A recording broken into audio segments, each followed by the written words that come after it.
Assalamualaikum warahmatullahi wabarakatuh. Alhamdulillah teman-teman semuanya, kita masih bisa bertemu kembali. Senang sekali ya saya bisa berjumpa. Mudah-mudahan tetap dalam keadaan sehat, tetap bersemangat.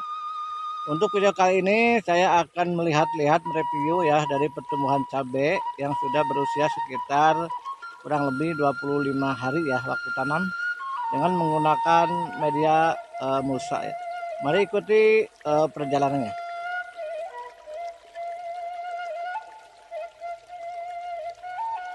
Kita menuju lokasi penanaman dari cabai ya. Ini lokasinya ada di wilayah Raja Polah, Kabupaten Tasikmalaya. Kebetulan areanya di pesawahan tada hujan ya ini.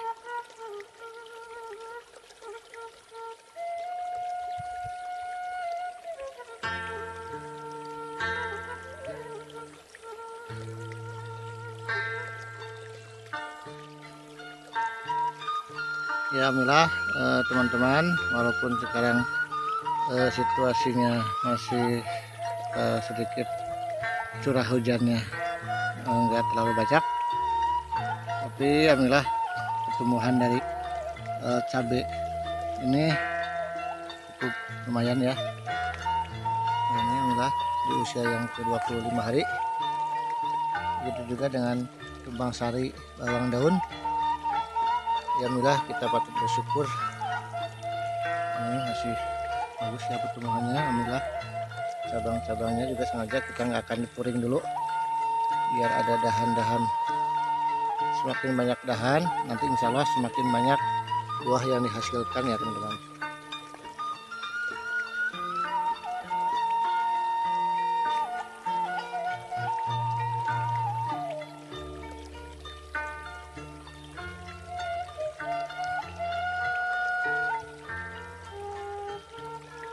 Ya, untuk jarak tanam sendiri ya di sini disesuaikan dengan kebutuhan ya, minimal sekitar 50 cm lah, dengan tujuan supaya nanti ada saling menyandar ya.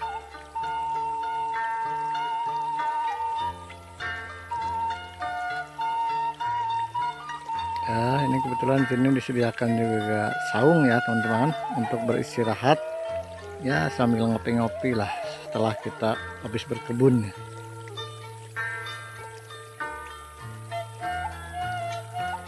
Nah, kalau ini bawang daunnya baru 1 minggu ya ditanam ya teman-teman, jadi pertumbuhannya baru ditanam ya.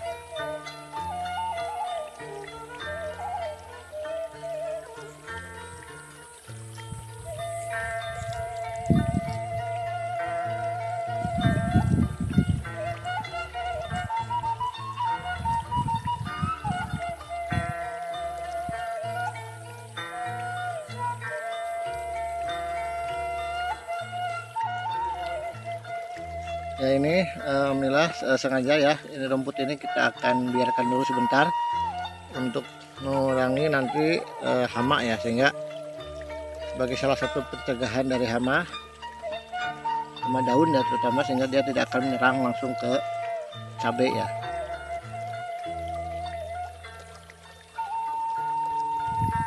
Yang penting dia tidak akan mengganggu pertumbuhan dari cabai itu sendiri ya, karena rumputnya itu di luar ya, di dalam aman karena dengan menggunakan media mulsa.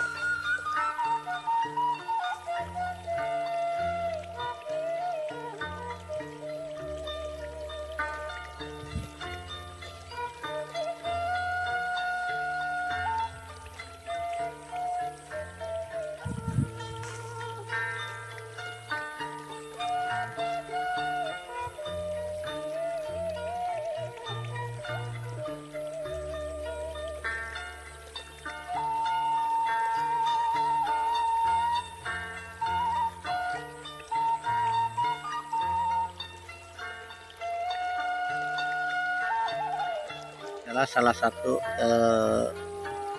teori penanaman cabai dengan menggunakan media mulsa yang baru saya lakukan ya sebagai bahan percobaan, sekaligus tumpang sari dengan bawang daun ya, dengan tujuan ya setidaknya untuk mengulangi atau menambah penghasilan ya, sambil menunggu perkembangan dari cabai itu sendiri.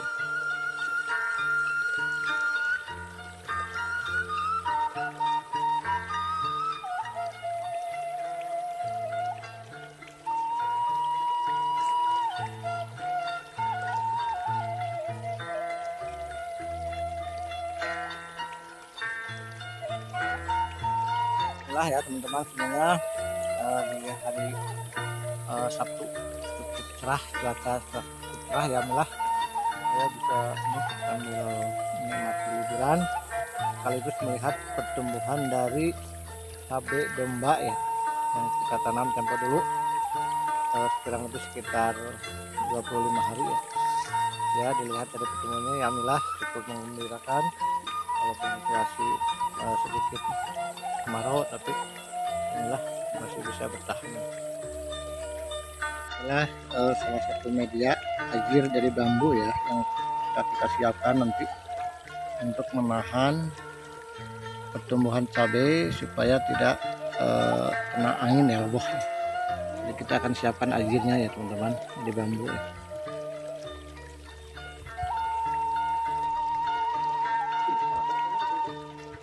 Ya ini kita memanfaatkan media bekas beras ya, karung ya Alhamdulillah cukup bagus juga nih.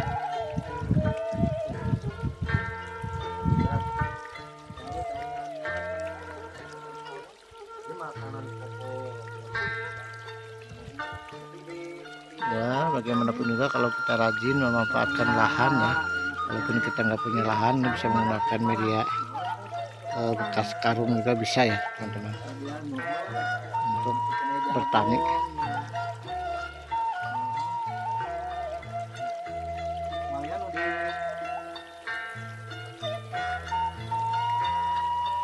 Oke ini teman-teman, setelah kita melihat pertumbuhan dari cabai ini, kita akan tanya langsung nih kepada Pak Ustadz selaku yang tani yang membidangi di jenis tanam cabai.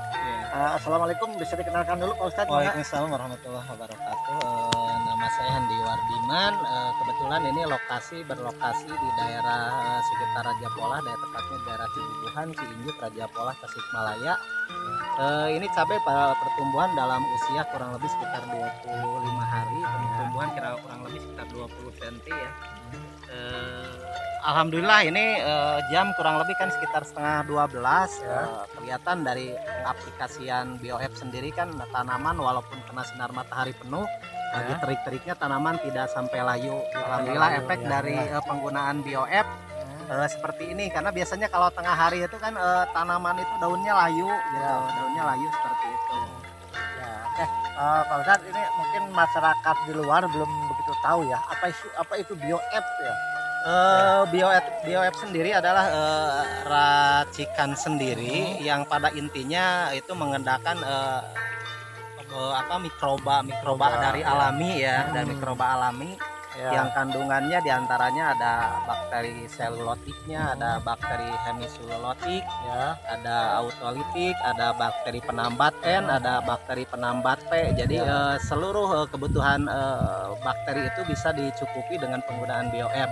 Sebenarnya itu bisa dibuat langsung, mungkin nanti untuk caranya ke depan kita jelaskan sendiri gitu.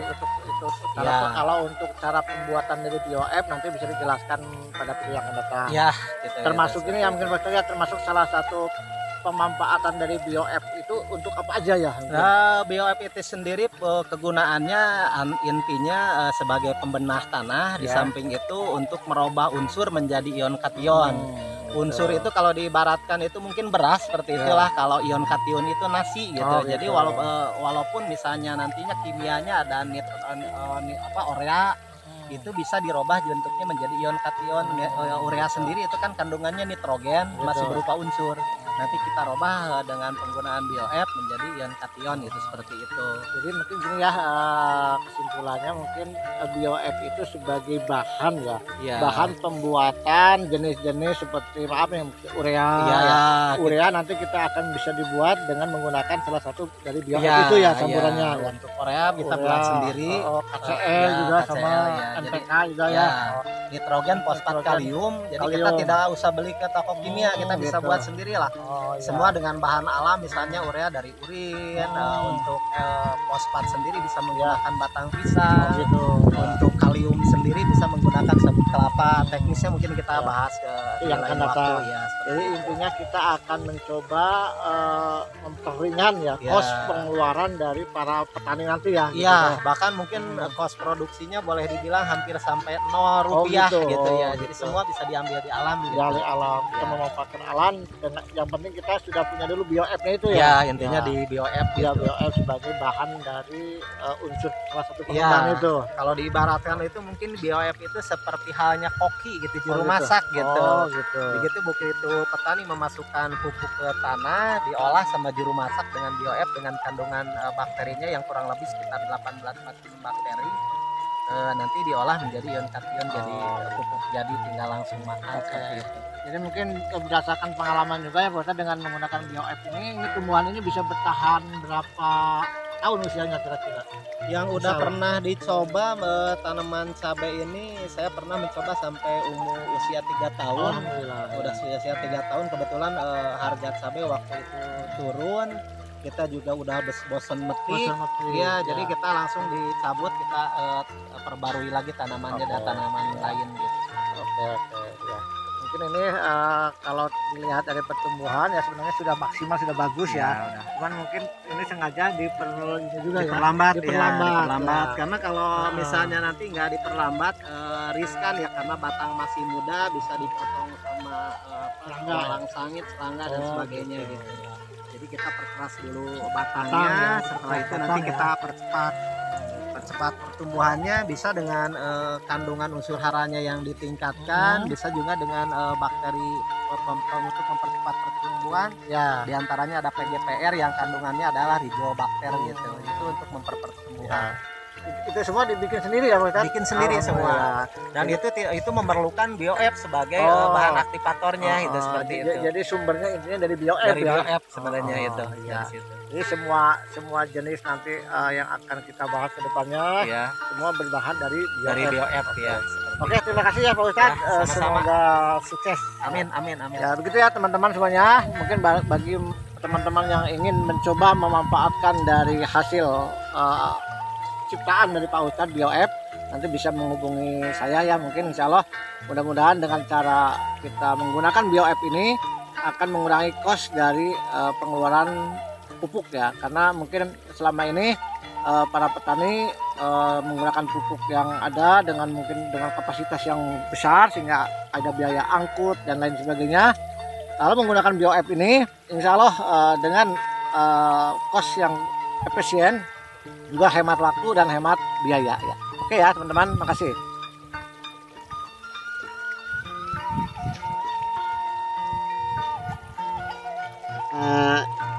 Segini lagi membutuhkan pupuk unsur N-nitrogen. unsur nitrogen ya teman-teman. Unsur nitrogen juga nanti bisa dibuat sendiri ya Pak Ustadz ya. Iya. Oke, dengan menggunakan tadi BioF itu ya.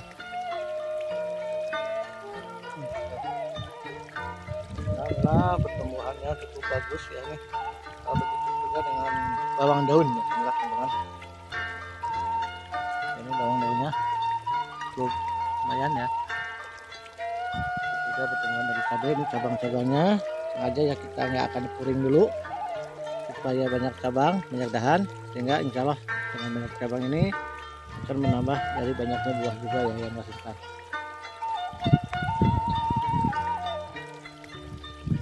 Ya semua ini kita menggunakan pupuk BioF, pupuk formula buatan sendiri dengan memanfaatkan limbah atau kompos yang ada di sekitar kita.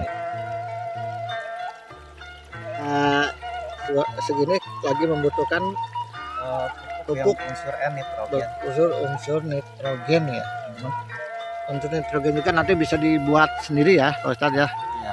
Oke, dengan menggunakan tadi BioF itu ya.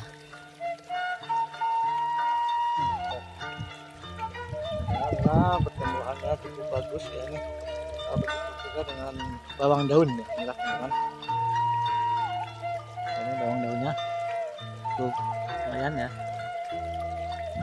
Juga pertumbuhan dari cabai, ini cabang-cabangnya sengaja ya kita nggak akan kuring dulu supaya banyak cabang, banyak dahan, sehingga insya Allah dengan banyak cabang ini akan menambah dari banyaknya buah juga ya yang dihasilkan.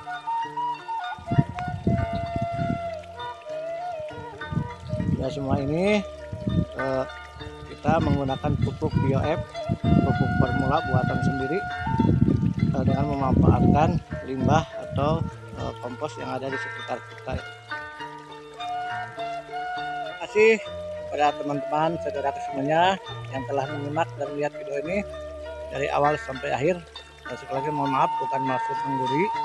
Ya, mudah-mudahan ini bisa menjadi inspirasi, motivasi, semangat baru untuk para petani pemula ya seperti saya. Karena pada dasarnya saya masih dalam tahap belajar, masih perlu bimbingan, dorongan dan doa dari teman-teman para senior, terutama pertanian cabai. Mohon dukungan dan ilmunya. Terima kasih sekali lagi. Mohon maaf apabila ada kata yang kurang berkenan. Wassalamualaikum warahmatullahi wabarakatuh.